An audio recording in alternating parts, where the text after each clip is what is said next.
Hello students and all the viewers, उम्मीद है कि आप सब खैरियत से होंगे। आज हम डिस्कस करने वाले हैं फिजिक्स के कुछ इंपॉर्टेंट एमसीक्यूज़ को। ठीक है, इसमें डिफरेंट चैप्टर्स के एमसीक्यूज़ इंक्लूडेड हैं। तो अगर आपने मेरे पिछले वीडियोस नहीं देखे केमिस्ट्री, फिजिक्स या मैथमेटिक्स सेक्शंस के ऊपर, तो पहले जाके वो वीडियोस देख लें। बहुत ही हेल्पफुल होंगे आपकी एंट्रेंस की प्रिपरेशन के लिए। और अगर आप बिना सब्सक्राइब किए देख रहे हैं तो डू सब्सक्राइब माई चैनल, ताकि मेरे अपकमिंग वीडियोज़ की नोटिफिकेशन आप तक पहुँच सके। स्टार्ट करते हैं आज के इस वीडियो लेक्चर को। इसमें आपका पहला जो क्वेश्चन है वो है which of the following is not derived unit. तो कौन सा आपके पास ड्राइव्ड यूनिट नहीं है? ए ऑप्शन है न्यूटन, बी ऑप्शन है metre per second, kilometre per second या सेकंड। तो अगर आप देखें तो second is the unit of time. ठीक है, टाइम का यूनिट सेकंड होता है और आपको पता है time is the base quantity. Time आपके पास ड्राइव क्वांटिटी नहीं है। ठीक है, तो ये जो सेकंड है, ये सेकंड आपके पास ड्राइव यूनिट नहीं है। बाकी newton is the unit of force, is also derived, metre per second is also derived, kilometre per second is also derived unit. तो सेकंड जो है ये आपके पास ड्राइव यूनिट नहीं है, तो आपका D option correct. Second question है which is the dimension of force. Force की डायमेंशन कौन सी है? ए ऑप्शन है आपके पास L T power -1, B option है L T power -2 and C option है M L T power -2 and D option है M L square T power -2। ये तो बहुत इजी क्वेश्चन है। ए जो ऑप्शन है L T power -1 is the dimension of velocity, ये वेलोसिटी की डायमेंशन है। L T power -2 B option is the dimension of acceleration, ये एक्सेलरेशन की डायमेंशन है। M L T power -2 is the dimension of force, क्योंकि force is the product of mass and acceleration, और mass की dimension M होती है और acceleration की L T power -2। So your correct option is C option. लेकिन D जो option है M L square T power -2 is the dimension of work, energy और टॉर्क, इन तीनों की डायमेंशन डी ऑप्शन है। लेकिन यहाँ पे जो सेकंड का करेक्ट आंसर है वो है option number C. Third question है सिग्निफिकेंट फिगर्स इन 0.0023। इस नंबर में कितने सिग्निफिकेंट फिगर्स होंगे? तो ये क्वेश्चन आपके लिए, आप इसका आंसर मुझे कमेंट बॉक्स में लाजमी बता दीजिएगा कि थर्ड नंबर क्वेश्चन का करेक्ट आंसर क्या होगा। फोर्थ क्वेश्चन है unit of gravitational constant. Gravitational constant का यूनिट, ठीक है। तो ग्रेविटेशनल कांस्टेंट जब आप लॉ ऑफ ग्रेविटेशन पढ़ते हैं तो F is to G m1 m2 divide by R square. ये जो जी होता है कैपिटल जी, इसको हम कहते हैं ग्रेविटेशनल कांस्टेंट। तो ग्रेविटेशनल कांस्टेंट का यूनिट क्या है? न्यूटन मीटर स्क्वायर के जी स्क्वायर, न्यूटन मीटर स्क्वायर पर के जी स्क्वायर, या न्यूटन मीटर पर के जी स्क्वायर, या न्यूटन पर के जी स्क्वायर। तो इसका करेक्ट जो आंसर है वो है न्यूटन मीटर स्क्वायर पर के जी स्क्वायर। ठीक है, बी ऑप्शन इसका करेक्ट आंसर है। और इसकी डायमेंशन मैंने पिछले वीडियोस लेक्चर में आपको बता दी है, उसकी डायमेंशन भी आप मुझे कमेंट बॉक्स में लाजमी बता दीजिएगा कि ग्रेविटेशनल कांस्टेंट कैपिटल जी की डायमेंशन क्या होगी। ठीक है, इसका correct answer option number B होगा। फिफ्थ क्वेश्चन है the prefix pico is represented by. तो ये जो प्रेफिक्स हैं, ये प्रेफिक्स भी आपको याद करने हैं, क्योंकि कभी कभी एंट्रेंस में आ जाते हैं, मेरा यूनिवर्सिटी के एंट्रेंस में। तो इस फिफ्थ क्वेश्चन का करेक्ट आंसर क्या होगा, इसका भी आंसर आप मुझे कमेंट बॉक्स में लाजमी बता दीजिएगा कि पीको जो प्रेफिक्स है ये किसको रिप्रेजेंट करता है? 10 पावर -12, 10 पावर -9, 10 पावर 6 या 10 पावर 3। सिक्स क्वेश्चन है which one is a scalar quantity, density, displacement और वेट। तो कौन सी आपके पास जो है स्केलर क्वांटिटी है? अगर हम डिस्प्लेसमेंट को देखें तो displacement is a vector, torque is also vector quantity, क्योंकि टॉर्क को डायरेक्शन होती है इनवर्ड या outward. Weight is also force, weight भी आपके पास वेक्टर क्वांटिटी है। लेकिन डेंसिटी जो है ये आपके पास स्केलर क्वांटिटी है, क्योंकि डेंसिटी बराबर होता है मास पर यूनिट वॉल्यूम, और मास भी आपके पास स्केलर क्वांटिटी, वॉल्यूम भी आपके पास स्केलर क्वांटिटी।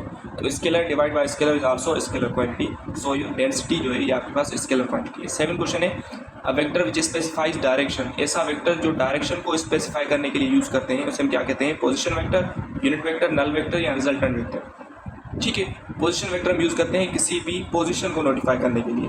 ठीक है, और यूनिट वेक्टर जो है ये हम यूज करते हैं फॉर द डायरेक्शन। ठीक है, किसी भी स्केलर को अगर हमने डायरेक्शन देनी होती है तो उसके लिए हम क्या यूज करते हैं? यूनिट वेक्टर यूज करते हैं। तो करेक्ट आंसर है B option, unit vector. Eight question है a vector is divided by its magnitude is called. तो ऐसा वेक्टर जो अपने ही मैग्नीट्यूड से डिवाइड हो उसे हम क्या कहते हैं? Position vector, unit vector, null vector या रिजल्टेंट वेक्टर। तो करेक्ट आंसर जो इसका वो है यूनिट वेक्टर, क्योंकि ये यूनिट वेक्टर की डेफिनेशन होती है a vector divide by its magnitude is called unit vector. So B option is correct. Ninth question है scalar product of vector F with itself.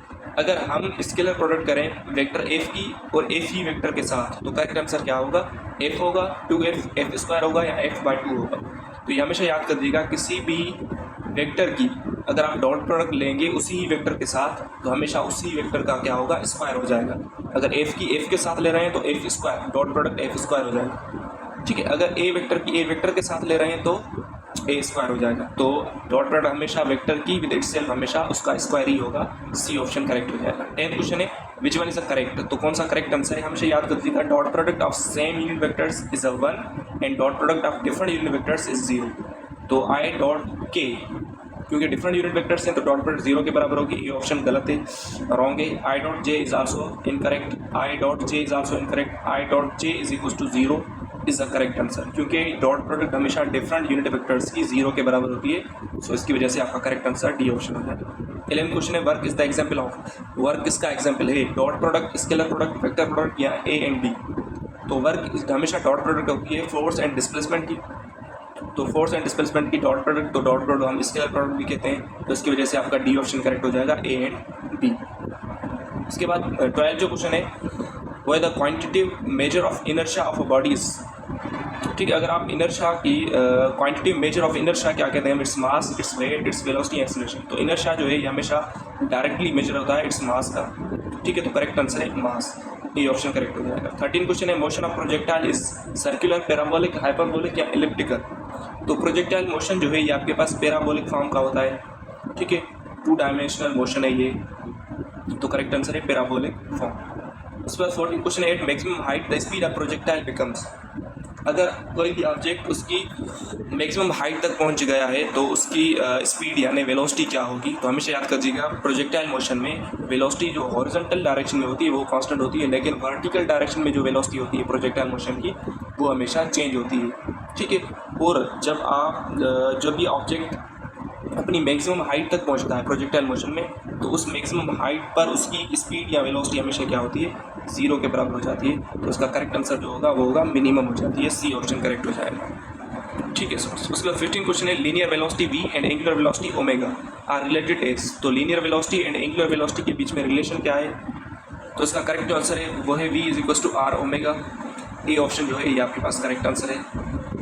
ठीक है, ए एंड बी, क्योंकि v is equal to omega R या B option है v is equal to R omega. ठीक है, तो इसका जो करेक्ट आंसर है वो होगा option number B, v is equal to R omega, क्योंकि यहाँ पे क्रॉस प्रोडक्ट, तो क्रॉस प्रोडक्ट में हमेशा कम्यूटेटिव लॉ होल्ड नहीं करता। तो इसके लिए बी ऑप्शन इसका करेक्ट हो जाएगा। Linear velocity and angular velocity के बीच में रिलेशन क्या है, v is equal to R omega where R is the radius. 16 question है turning effect of force, force का टर्निंग इफेक्ट। तो फोर्स के टर्न होने की वजह से ही तो टॉर्क प्रोड्यूस होती है। तो टर्निंग इफेक्ट ऑफ फोर्स हम किसको कहते हैं, टॉर्क को कहते हैं। तो करेक्ट आंसर है टॉर्क। 17 क्वेश्चन है according to the dash condition of equilibrium sum of all forces is equal to 0। तो कौन सी कंडीशन है, it is the first condition of equilibrium. Equilibrium की फर्स्ट कंडीशन यही कहती है कि sum of all forces along X axis, Y axis या जेड एक्सिस हमेशा किसके बराबर होगा, 0 के। तो इसकी ये फर्स्ट कंडीशन। और सेकंड कंडीशन कहती है sum of all torques, sum of all torques हमेशा किसके बराबर होगी, 0 के। तो वो हमेशा सेकंड कंडीशन ऑफ इक्विलिब्रियम होती है। तो यहाँ पे करेक्ट आंसर है फर्स्ट कंडीशन ऑफ इक्विलिब्रियम।